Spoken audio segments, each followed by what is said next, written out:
It's a Friday once again.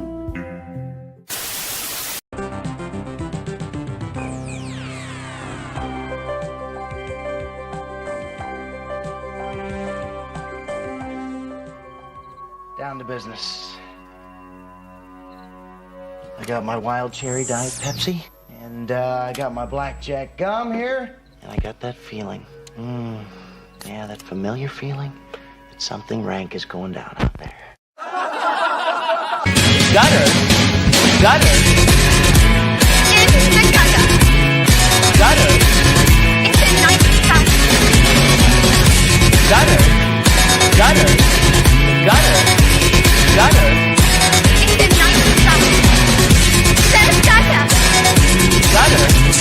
It's a nice spot. It's a nice spot. It's a nice spot. Gutter. Gutter. Gutter. Gutter. Gutter. Gutter. Gutter. It's a nice spot. Gutter. Gutter. Gutter. In the gutter. Gutter. It's a nice spot. Gutter. Gutter. Gutter. Gutter. It's a nice spot. Says gutter. Gutter. It's a nice spot. It's a nice spot. It's a nice spot. Gutter. Gutter. Gutter. Gutter. Gutter. Gutter. Gutter. It's a nice spot. Gutter. The gutter. The gutter.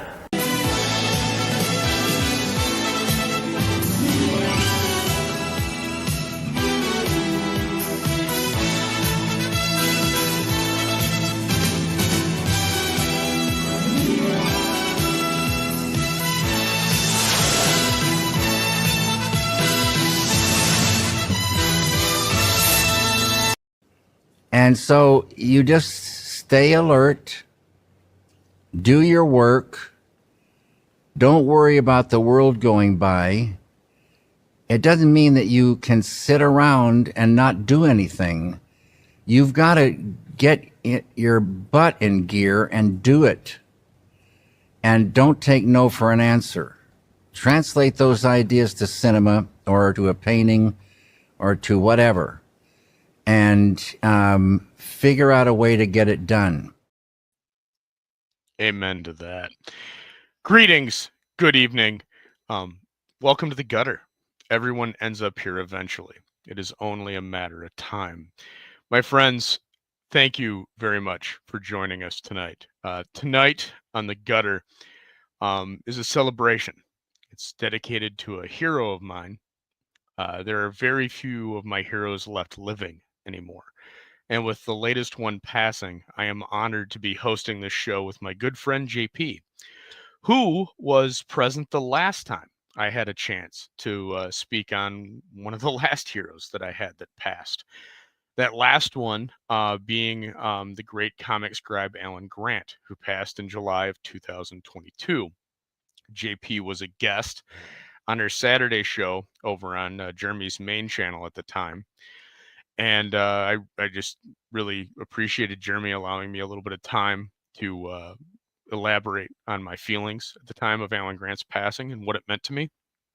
And I'm honored now that JP is my co-host and was willing late last night when I asked him if he was willing to change the topic of tonight's show from what we had planned to this. And he said he understood what Mr. Lynch meant to me.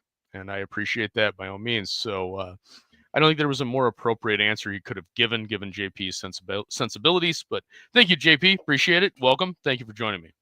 Yeah. Tough week. We here to celebrate the life of what I would consider a hero to the weird storyteller, which is something I always aspire to be anyway. So I'm there with you. Indeed. Let's we're going to turn over to the chat here briefly real quick. We got Henry Bemis joining us. Wonderful to see you. Rest in peace, David Lynch, a true American original. That's very true, man. And that's something that is going to come up time and time again. tonight in kind of some of what I have to talk about for sure. Snuggie Jr. is joining us. Great to see Snuggie Jr. Quiet Red Media as well as here. Awesome to see those people. Praetor 7. Hola. Great to see you, sir. Scrolling down a little bit, we've got Hostman's Lounge listening to the soundtrack for Lost Highway. Damn, Lynch had some good taste in music. Got some great little tidbits of trivia and history on that as well tonight that we'll be covering. Lost Highway soundtrack had some bangers, absolutely, and that's going to cover it for the chat. But yeah, so tonight we will celebrate the visual Bosch, the man who wove the honesty of Shakespeare with the visual poetry of Dante, who managed to harness the banal of the average into the mind-wrenchingly terror of the unfathomable. David Lynch was an Ayn Rand character that I feel came to life. He was uncompromising.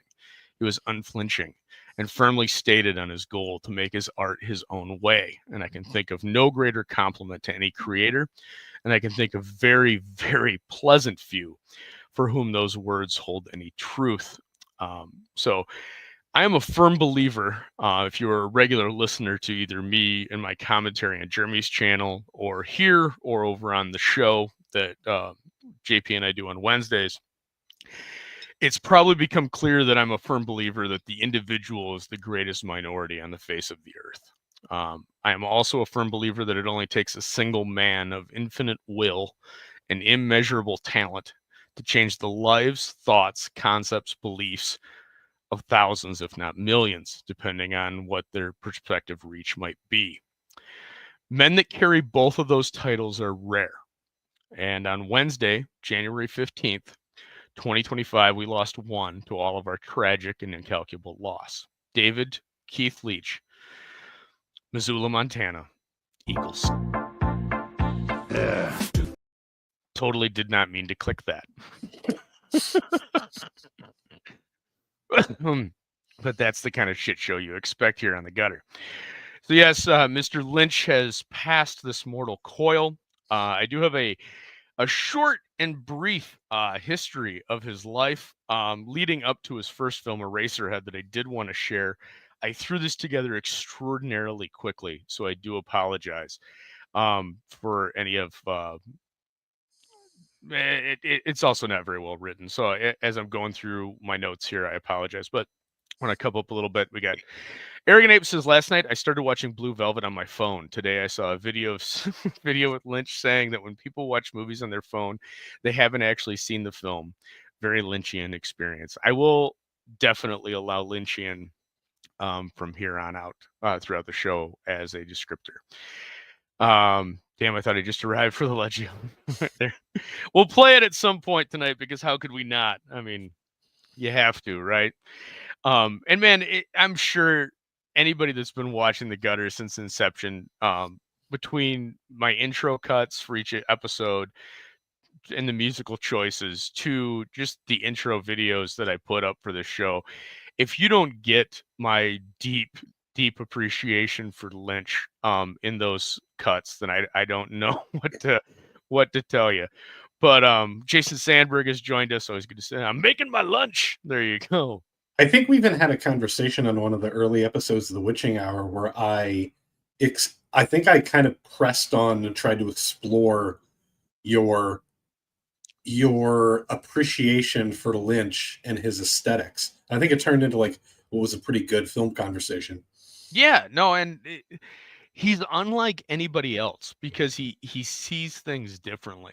But before we get into some of that, man, I do want to get into this. Lynch was born in Missoula, Montana, to father Donald Walton Lynch, 1915 to 2007, and mother Wadena Sonny Lynch, 1919 to 2004, and he was raised Presbyterian.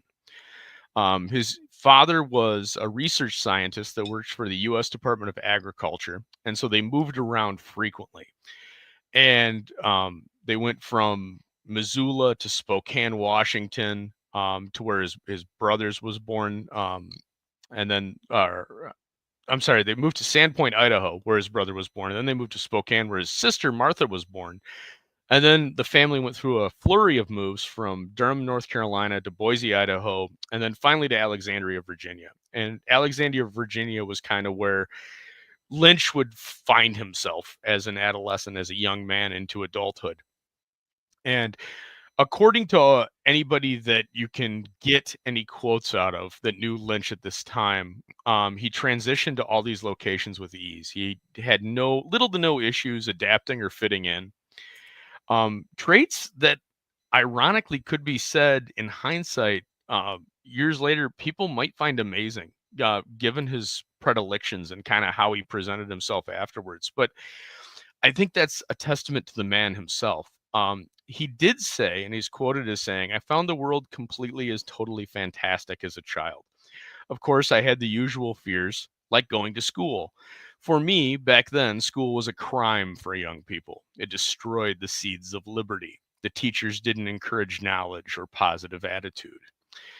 But it was during this time in Alexandria that Lynch would join the Boy Scouts, and he was presented with other Boy Scouts who rose to the rank of Eagle at the White House at the inauguration of John F. Kennedy, which took place exactly on Lynch's 15th birthday. He has also stated on more than one occasion that it was a friend's father during this time, who was a professional painter, that when they lived in Alexandria, that first gave him an interest in painting and art in general. Equally important, he cited, was the first film that he could recall seeing was Wait Until the Sun Shines, Nellie, from 1952, which for the most part is a semi-unremarkable film, other than I think the fact that Lynch cites this as his first film makes it more interesting than the film actually is. It's not to say it's a bad film. It's just a little bit of its time, unless you're a fan of golden age of cinema type stuff. A little heavy-handed.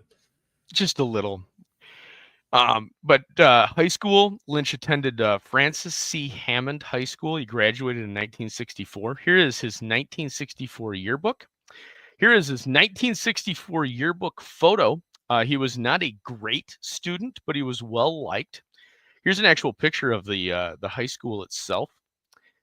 And following his education, he enrolled in the Cochran School of Arts and Design in Washington, D.C., before transferring to the School of Museum of Fine Arts in Boston with roommate and future musician Peter Wolf. During this period of time, though close friends, Wolf, who would later be the lead singer of Jay Giles' band, of Freeze Frame fame, and that guy. Lynch and him often clash, and Lynch is quoted as complaining and stating that Wolf was just too weird. Peter Wolf was too weird for a young David Lynch as a roommate. And eventually Lynch would kick him out of their apartment. And he would leave that school after less than a year, firmly stating on multiple occasions when pressed in future interviews that he was not inspired at all by that place. Now, at this point, Lynch had met Jack Fisk. Now, Jack Fisk is mostly known now as a guy that works, he does a ton of production work for Terrence Malick.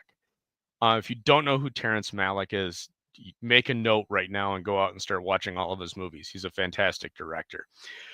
But these two decided that they were going to take a break from school. They were going to travel to Europe, and their plan was to fly into Salzburg and try to get into the school of Austrian expressionist painter Oskar Kokoschka.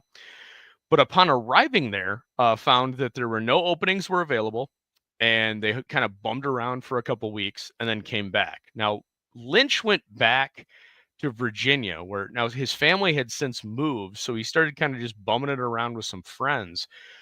But while he went back to Virginia, Fisk went to Philadelphia and enrolled in the Philadelphia Academy of Fine Arts. And a little while later, reached out to Lynch and said, "Hey, man, you need to come up here." So Lynch moved up to Philadelphia and enrolled in the same institute and really kind of found his grounding, found some legs. And he's quoted as saying that in Philadelphia there were some great and serious painters, and everybody was inspiring one another, and it was a beautiful time there. And anytime David Lynch says that there was a beautiful time, you know that there was something special going on. Go Birds. Yeah, but and yeah, go Birds. But as while he was there, he also met and married his first wife, Peggy Reverie. They were wed in 1967, the first of his 4 wives. Their daughter, the now well-renowned director Jennifer Lynch, was born the following year, and they bought a small house for about $3,500 at the time, which is equivalent to about $30K now, in a very, very high crime area.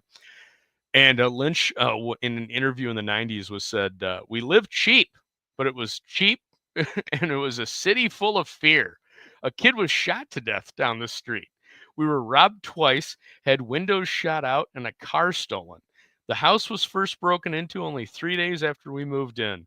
The feeling was so close to extreme danger, and fear was so intense. There was violence and hate and filth." So you know he's talking about Philly, because no other city can fit that bill. But the Go Birds. but the biggest influence of my whole life was that city. And this is really where you see Lynch first starting to experiment with film, because as he's painting and as he's going through the schooling, he wants to start seeing his paintings move. And he starts kind of playing around with short films. Well, his short films get a little bit of notoriety and a little bit of attention. And he ends up in 1970 moving the family to Los Angeles and enrolls in the AFI Conservatory along with Fisk. And almost immediately, Lynch begins working on a script entitled Garden Bag. But the feedback that he's receiving from everybody at the conservatory is really causing him to reconsider, because he wants to make this kind of what has become Lynchian. And they're telling him to, kind of follow the 5-act structure and, stretch it out a little bit and give it a little bit more meat. And after a year and a half, he's really frustrated and he's ready to quit. And it's only because of the dean, Frank Daniel. He sits Lynch down and he asks him to reconsider. And Lynch agrees on one condition, and that's that no matter what his next project is that they do not interfere at all, and they let him just work. And Dean Frank Daniel considered Lynch to be their most promising student at the time and concurred. And instead of going to work on Garden Bag, which Lynch felt was kind of broken from all of the outside interference, he started a new project. And that new project was Eraserhead. And it was originally planned to be less than 40 minutes. Its final runtime was just over 89, which is a general summary for Lynch's career. Its script was only 21 pages, and Lynch went completely freeform creating it. Filming began on March 29th of 1972. Now, despite the AFI grant that they gave him of $10,000 and a loan from his father, Lynch was unable to finish the film on time, partially because during this time his marriage to Peggy failed and they were divorced. But in 1976, the film was finally finished. Shortly after the film was finished, he married Jack Fisk's sister, this gentleman, for his second marriage. And he submitted it to the Cannes Film Festival, where it was not selected for screening. However, by offering it to Cannes, it started to get quite a bit of attention. And it did get screened at a couple of film festivals. But more importantly, what Eraserhead became was it was part of the night circuit, or the midnight run circuit. And what that was, they were very experimental films. They were cult films that would run at theaters and throughout Los Angeles, throughout really the country, but mostly larger cities. And a lot of very important people in Lynch's future career watched it.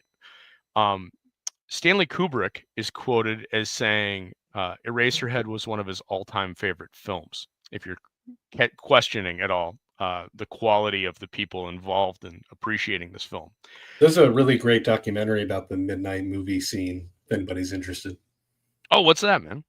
Oh, I'll have to find it. I'll dig it up for you. Okay. But yeah, so that's kind of where the background ends, because I really just want to start at Eraserhead. And I'm not going to spoil any of this for you guys. I'm not going to like heap praise on any of these movies. There's a couple that I'm going to spend a little bit of time talking on. All of these films are films that you need to watch. Throughout his career, David Lynch only has 10 feature films. Eraserhead is the first, and you need to watch it. But what Eraserhead gave him in 1977 was an opportunity to do a mainstream film. And the first mainstream film that came along was, ironically, via Mel Brooks. Mel Brooks wanted him to work with him to do an adaptation of a book that had come out on the Elephant Man. And that movie happened, and we have The Elephant Man was his second feature film in 1980. Very, very highly received, but not without some interest behind it, because as the story goes, Mel Brooks produced The Elephant Man based on the tragic story of Joseph John Merrick, tapping avant-garde filmmaker David Lynch to direct. But after seeing a cut of the film, nervous studio execs requested that some of Lynch's more abstract scenes be removed. Brooks responded by saying, "We are involved in a business venture. We screened the film for you to bring you up to date as the status of the venture. Do not misconstrue this as they're soliciting to input the raging primitives." Lynch's material stayed in the movie, which was nominated for 8 Oscars, including Best Director and Best Picture. There are only 2 movies in David Lynch's career that he did not have final cut on per his contract. The first was The Elephant Man, in which case Mel Brooks graciously gave it to him, because Mel Brooks, despite what you may hear about him, is apparently a genuine appreciate of film. The other, sadly, is his next film, his next feature film, 1984's Dune. I could tell you what happened on this, but I think Lynch puts it much better in his own words. Now, this is a slightly long one. It's about 2 minutes long, but it's very important for context. Can I ask you why you consider Dune a disappointment? Dune, I didn't have final cut on. It's the only film I've made that I didn't have. I didn't technically have final cut on The Elephant Man, but Mel Brooks gave it to me. And on Dune, I started selling out even in the script phase, knowing I didn't have final cut, and I sold out. So it was a slow dying the death, and a terrible, terrible experience. Do you regret making it? Yes, except it just nailed this idea: never, ever do a film without final cut. And why would I have done it? I don't know how it happened. I trusted that it would work out, but it was very naive and the wrong move. It's got a lot of fans. There's some things about it, but overall, it was squeezed, because in those days, the maximum length they figured I could have is 2 hours and 17 minutes, and that's what the film is. So they wouldn't lose a screening a day. And so it's, again, money talking and not for the film at all. And so it was like compacted, and it hurt it. It hurt it. I mean, there's been talk for years about your version of it, which does not exist. No, it doesn't exist. There is no other version. There's more stuff, but even that is putrefied. Putrefied. Like that's such a depressing, for a work like Frank Herbert's Dune, to be described as putrefied for all of these things that we haven't seen on it is just absolutely devastating. Turning to the chat briefly. First time I watched Eraserhead, I was high out of my mind. clean and sober years later, I watched it again and realized it wasn't the drugs. That is an excellent way to say it. Lynch is the kind of guy who could make a nonsensical looking set piece that made perfect sense in the context of the stories he was telling. Absolutely, man. Absolutely. I'd like to thank Mr. Lynch for scaring the absolute piss out of me as a small child with the Elephant Man. Couldn't be more true, man. Oh, I did find that documentary. I sent you the link, but it's called Midnight Movies from the Margin to the Mainstream. Oh, and perfect. it covers Eraserhead, Pink Flamingos, John Waters gives interviews in it, and Hodorowski. Excellent. Yeah, man. And when we're gonna have eventually, and depressingly, we're gonna have to do another one of these when Waters goes, because Waters is right up there too. Which shocks people that I like Waters at all times. I am always surprised by that. But like, you like what? Like, absolutely. Pink Flamingos is my litmus test for friendship, as I've talked about before. There are only two kinds of people in this world: those that laugh hysterically at Pink Flamingos and those who run terrified out of the room. Can we just take a second to appreciate the head of hair on this man? Yeah, there is no one with a coif quite like Mr. Lynch. But I did kind of, to stop there for a brief moment at Dune. I did want to go through a couple of things here. We've got just some fun stuff to kind of go back and forth with JP, because JP, well, actually, I think we'll probably just continue on with the next one, because this is one of the films I know you've seen, which is the next one was Blue Velvet. Whoo! Yeah, and I think this might be a good time to kind of bring up my question that I had, because I do not have as much exposure to Lynch as you.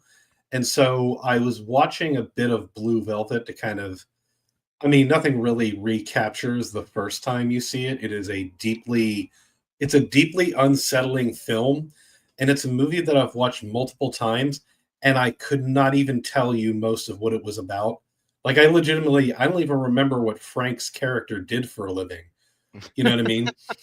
But like, okay, so when I was watching those old scenes, there's this kind of like, the score has this very deep and profound sense of dread to it, and it reminded me of a lot of the scenes, or a lot of Twin Peaks, really.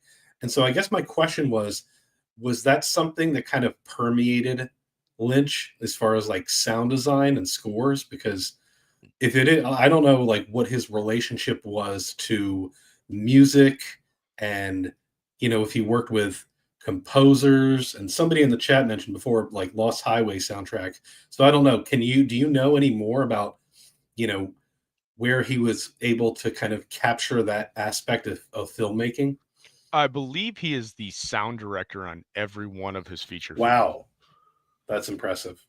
He similar to Carpenter, he really focuses on the music and works really direct. He had a wonderful collaboration and long-standing working relationship with Angelo Balladini, who did the soundtrack for Twin Peaks, worked on the soundtrack for Lost Highway, worked on the soundtrack for a couple of his other films.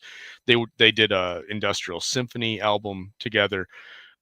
Did a lot of work, but he always works strongly with musicians. There's actually, I thought I had some stuff. Maybe not. I thought I did. But let me see what I can find here. But with regards to Blue Velvet, Blue Velvet also marked the beginning of Lynch's 4-year relationship with Isabella Rossellini, who he met at an informal dinner during casting. And Lynch said, "I was looking at her for a while," he says, "and there was a break in the conversation. I said, 'Hey, you could be the daughter of Ingrid Bergman.' This other girl said, 'You idiot, she is Ingrid Bergman's daughter.'" Which is so perfect that he would just say it. I'm like, yeah, you dumbass. Like, she is. It's just perfect. But somewhere here I have, yeah, here we go. You were asking about the music. Now, we can scroll past a couple of these real quick, just to get to this. But also, the next one was Wild at Heart, which is an absolutely fantastic movie. The first time he worked with actress Laura Dern. It's one of Nicolas Cage's most fantastic roles ever. If you've never seen it, absolutely make it a point to go check it out.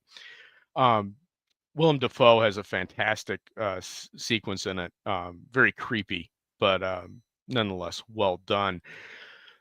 His next feature film was Twin Peaks Fire Walk with Me, the feature film follow-up to the terribly early canceled Twin Peaks series, followed by Lost Highway, which is the film that I've most recently been diving into of all of them. But while doing Lost Highway, he worked with Trent Reznor. And here is his description. This is Trent Reznor's description of meeting David Lynch. So we set up a weekend for him to come to my place in New Orleans. At first, it was like the most high pressure situation ever. It was literally 1 minute. Hi, I'm David Lynch. And he's cooler than I ever imagined he would be. 3 minutes later, he's saying, well, let's go into the studio and get started. And then he described a scene and said, here's what I want. Now, there's a police car chasing Fred down the highway. And I want you to picture this. There's a box, okay? And in this box, there's snakes coming out. Snakes whizzing past your face. So that's what I want the sound of that. The snakes whizzing out of the box, but it's got to be like impending doom. And he hadn't brought any additional footage with him. And he says, okay, give me that sound. And he did. He did. Because that's the amazing part. Okay, now give me that sound. If you listen, if you read that description and you're familiar with the soundtrack to Lost Highway, it makes sense, man. It hits. Snuggie Jr. says Sting and Tiny Pants saying "I will kill him" was quintessential Lynch.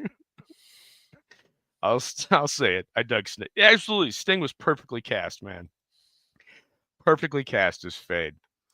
There's a lot of things wrong with that movie.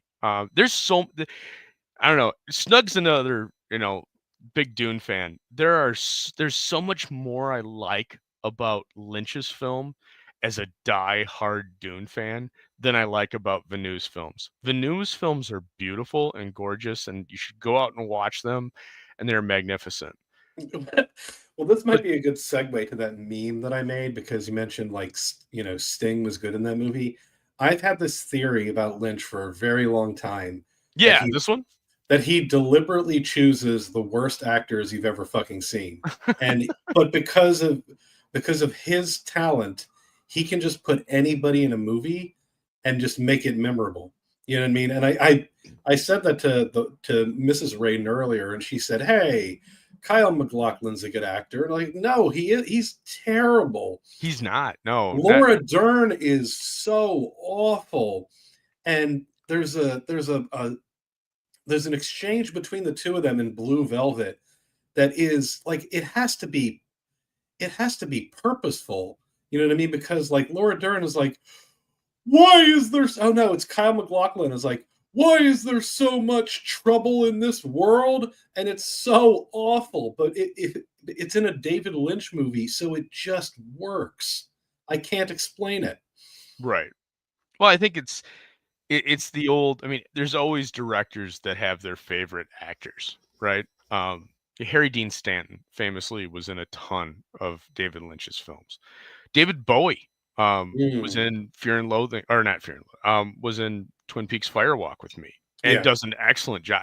I don't think anybody else could pull off Agent Jeffries more than Bowie with what's being done in that. It's just he manages to do something with the people on screen and pulls something out. Now, there's memes of that, right? Where I thought I had one. Apparently, I don't have it ready. But the we've got it here's one to talk about. We've got David Lynch and Paddington. I found this one just for you. We've got this. Follow your dreams, unless they're stupid. But we've got just some other great stuff. Like, this is a great little story. David Lynch recalling a day in 1981 when he says he rescued 5 Woody Woodpecker toys that he saw hanging up as he drove past a petrol station. I screeched on the brakes. I do a U-turn. I go back and I buy them, and I save their lives. He says, seriously. I named them Chucko, Buster, Pete, Bob, and Dan, and they were my boys. and they were in my office. They were my dear friends for a while, but their certain traits started coming out, and they became not so nice. Looking straight ahead and with a grim finality, they're not in my life anymore. Wow. There's a deep morose aspect to the man, despite his kind of would-be carefree attitude. Also, here's a picture of Mr. Lynch from about the late 70s, early 80s. From about the mid 70s until about 1985, he could be found at Bob's Big Boy, where he dined almost exclusively in Los Angeles. Wow. His secretary would actually, she would get calls like, we need to speak to David. And like, well, you're going to have to go down to Bob's Big Boy because that's where he's eating right now. Like every day is the same day at the same time. He'd go down. It was amazing. And I think I have a quote here. This is from his book, The Big Fish, which we're going to have a couple of quotes out of here. This came out in 2007. I used to go to Bob's Big Boy restaurant just about every day from the mid 70s until the early 80s. I'd have a milkshake and sit there and think. There's safety in thinking in a diner. You can have your coffee or your milkshake and you can go off into strange dark areas and always come back to safety. Then also, Now that's a restaurant review. He says, if you want to catch a little fish, you can stay in the shallow water. But if you want to catch the big fish, you've got to go deeper. Down deep, the fish are more powerful and more pure. They're huge and abstract, and they're very beautiful. I look for a certain kind of fish that is important to me, one that can translate to cinema. But there are all kinds of fish swimming down there. There are fish for business, fish for sports. There are fish for everything. Everything and anything is a thing, comes up from the deepest level. Modern physics calls that the level of the unified field. The more your consciousness, your awareness is expanded, the deeper you go to this source and the bigger the fish you can catch. My 33-year practice of transcendental meditation program has been central to my work in film, painting, and all areas of my life. For me, it has been the way to dive deeper into the search of the big fish. That's like a children's book for kids that grow up to sell crypto. Kinda. There's a little bit of that going on. But following the Kafka-esque tale that is Lost Highway, we had a remarkably traditional story from Mr. Lynch in the Straight Story, which is wholesome and beautiful and not Lynchian in any way, shape, or form. And it was followed by Lynch's most praised, heralded, and publicly celebrated work, which was Mulholland Drive. And Mulholland Drive carried this insert with it. It said, David Lynch's 10 clues to unlocking this thriller. 1. Pay particular attention at the beginning of the film. At least 2 clues are revealed before the credits. 2. Notice the appearance of the red lampshade. 3. Can you hear the title of the film that Adam Kessler is auditioning actresses for? Is it mentioned again? An accident is a terrible event. Notice the location of the accident. Who gives a key and why? Notice the robe, the ashtray, the coffee cup. What is felt, realized, and gratified at the Club Cesario? Does talent alone help Camilla? Note the occurrence surrounding the man behind Winkies. Where is Aunt Ruth? Now, this was infuriating for people at a time because they didn't know if it was Lynch poking fun at them or if he was actually giving clues. And I think it's a little of both, because Lynch was notoriously saying you have to find the answer yourself. But more fantastic than this was this, which is what Lynch set out with every copy of Mulholland Drive to every projectionist at every theater that was going to show it. These are the instructions for how the film was to be shown. No one does this. No one tells that I need you to do this and increase it. Just thank you very much, David Lynch. Like, no one does, but Lynch did it with every copy of the film. I was privileged to see this film in Ann Arbor, Michigan. It's this not the opening weekend; it was the following weekend, and it was absolutely fantastic, fantastic film. The same cannot be said for its public reception with Inland Empire, which was his final theatrical film, feature film. This had a very cold reception. Lynch filmed it in a very haphazard and misunderstood manner to many. I think it's an absolutely brilliant film. I think it's probably his most brilliant. It's not one that I've spent a whole lot of time analyzing. I've watched it a couple of times, and I keep on finding myself feeling like this is like the thesis level, that you need to break through Lost Highway and Blue Velvet and Twin Peaks and Mulholland Drive before you can tackle this beast. And it's not there yet. I look forward to the day when I can really sit down and feel like I'm capable of making it, hitting that point. But Jason Sandberg says, I love the Lynch Dune. Absolutely, man. Dune 2. Dude, I'm not going to get into that tonight, but yes. Laura Dern sucks. I disagree. I find her to be a very capable actress in every Lynch film that she's in. John's Longbox has joined us. Greetings to John Longbox. Always a good pleasure to see you. Bob's Big Boy is very Lynchian, this strange 12-foot effigy of a corpulent, smiling, suspender-wearing child welcoming diners to an above-average burger joint with a bunch of T-birds parked outside. Ain't that the truth, man? Sadly, our, in that classic, they paved paradise and, put up a parking lot. We had a Big Boy local to us, and it finally closed 2 years ago. And instead we now have a Culver's. And you want to talk about just an absolute letdown. There was a sense of Americana when you sat in a Big Boy, and there is a sense of absolutely nothing wholesome, good, or even tasty when you sit in a Culver's. It is just cold and I feel like I'm sitting in a factory. It's just, I can't stand it. It was there's my Culver. I'm sure Culver's will be emailing me tomorrow, hoping to be a proponent of the show. Sponsor. You This spent episode a of hot the Gutter minute brought to typing you out by somebody forgot Culver. to spell big. Kick all this. Oh, Snuggy's a fan of Culver's. But yeah, so that's his. Those are his films. I've got a couple of cool pictures here, man. One thing, his last theatrical appearance on film was in Steven Spielberg's The Fabelmans, where he played John Huston, and he has a great, great moment where he says, "Where's the horizon on that painting? It's at the bottom. Where's the horizon on that one? It's at the top. Those are interesting. The horizon in the middle, not interesting. You learned something." But for that moment, David Lynch's main ask for the Fabelman's role was a bag of Cheetos in his dressing room. He just did it as an incredible favor. So yeah, there you go. And, do you have a favorite Lynchian that guy? Like a guy that like is not very okay, so I'll give you an example, right? You know the guy at the end of the Warriors, the Warriors come out to play. Yes, who actually Jerry played. He played the brother Jerry in Twin Peaks. Yes, that's the only other thing I know that guy from. He's a maniac in two roles. He's a fantastic mandolin player. Okay.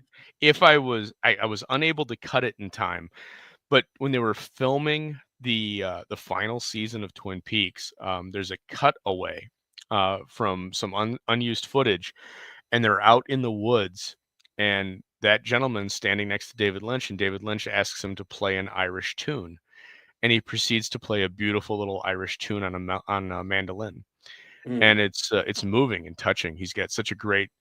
You wouldn't assume it because the guy's voice is kind of grating almost, but he has a really kind of melodic singing voice, and it really suits the mood of the scene of just it's twilight in the forest and the lights drawing down as the sun falls past the horizon, and you've got the shadows are looming up, and it's Lynch and the gentleman, and it's just his voice carrying, slightly echoing with the music. It's absolutely haunting, but it was gorgeous. Well, now I'd like to just point out that I have been there and I've had the coffee and cherry pie, and you haven't.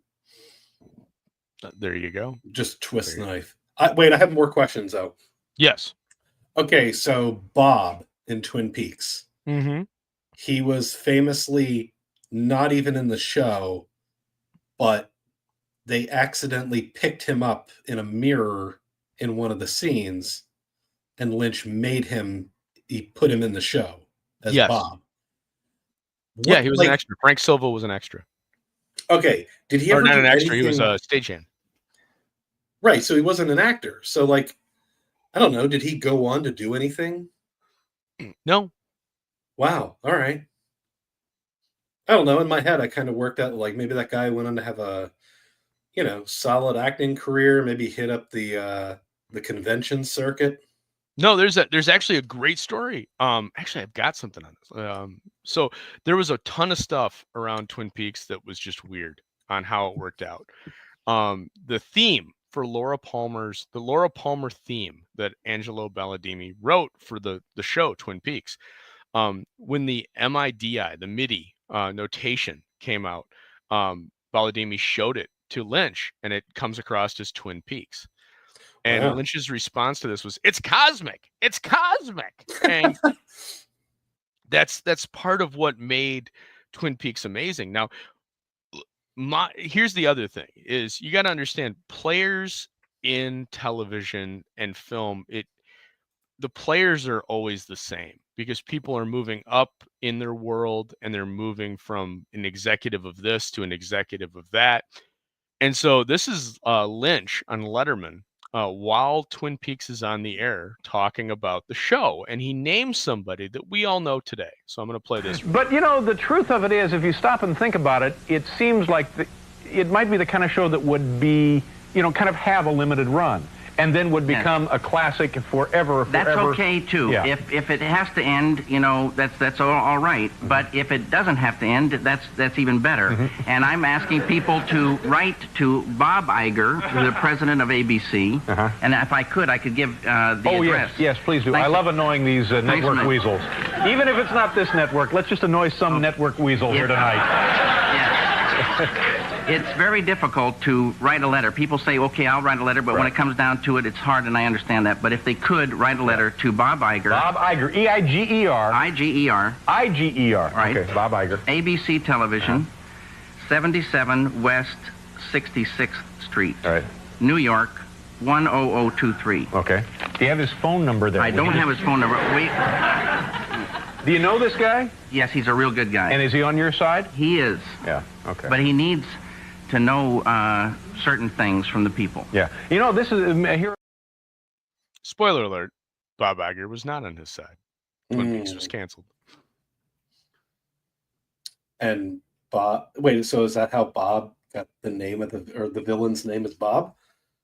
No, Damn. but that shows you how Bob. That's how Bob Iger made his way. He's paying his bones as the president of ABC before now he's the president of Disney.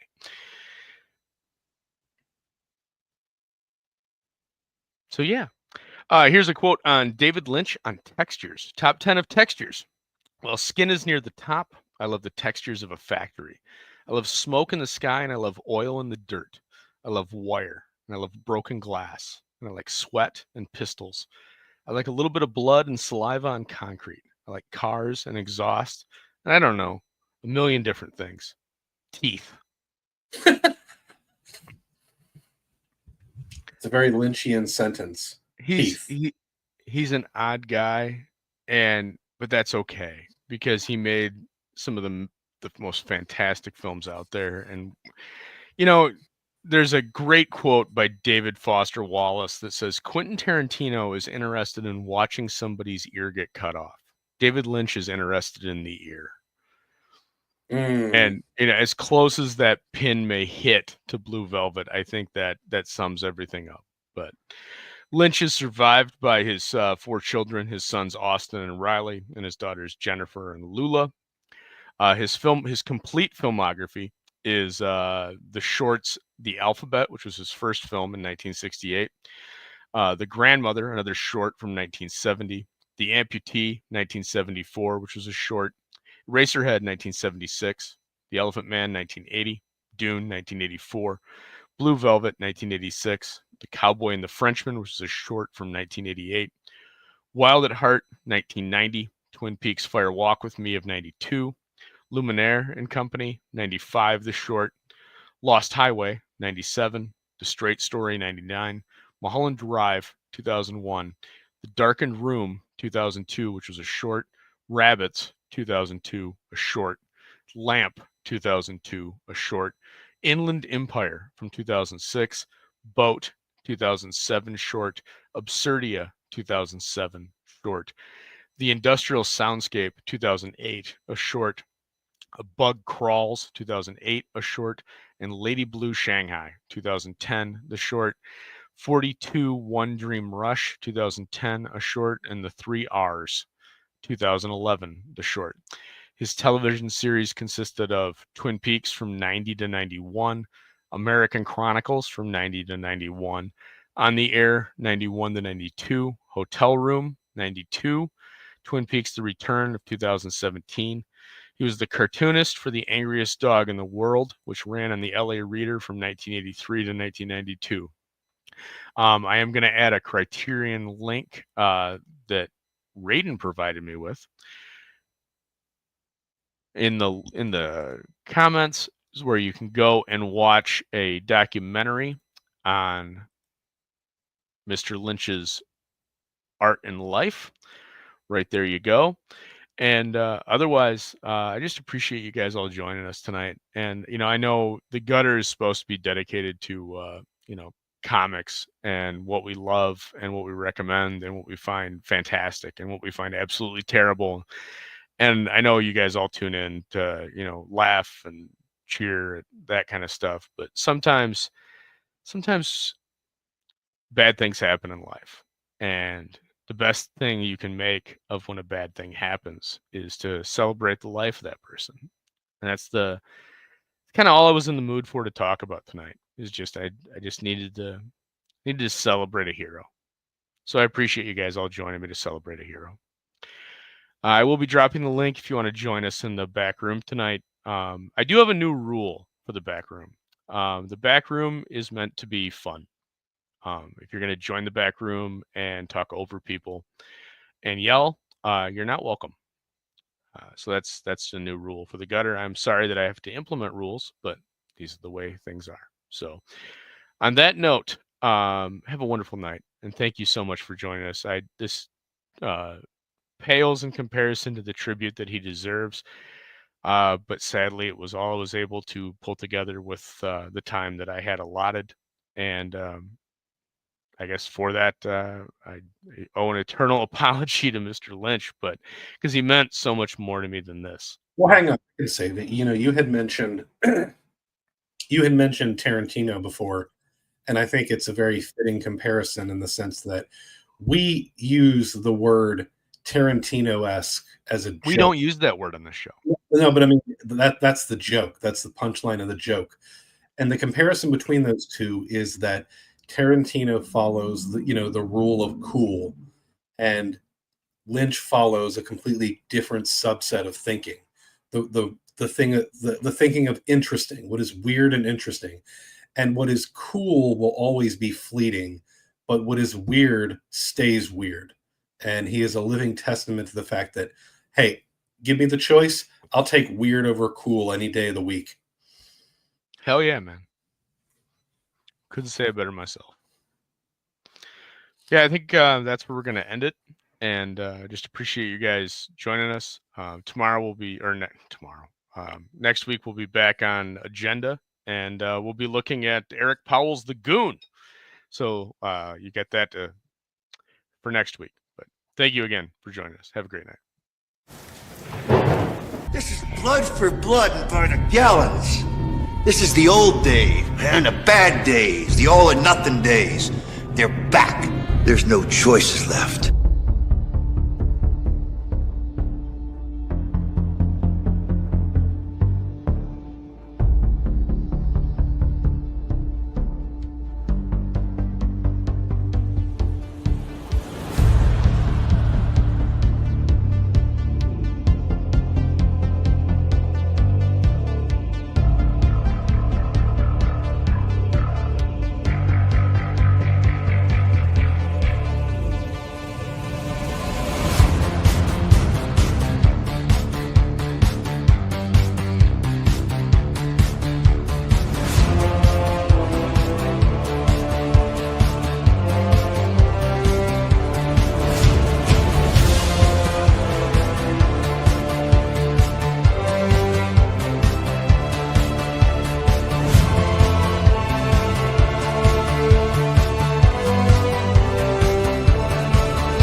You're still here? It's over. Go home.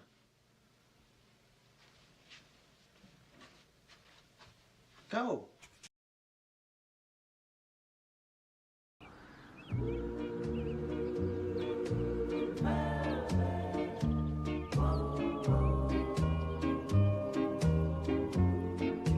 She wore blue velvet, bluer than velvet was the night, softer than satin was the light from the stars. She wore blue velvet, bluer than velvet were her eyes, warmer than May her tender sighs. Love was ours,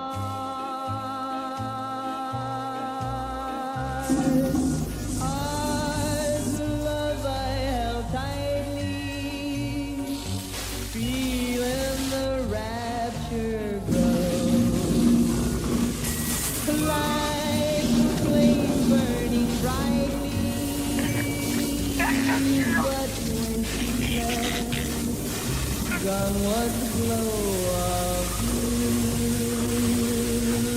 velvet. But in my heart still always be precious and warm.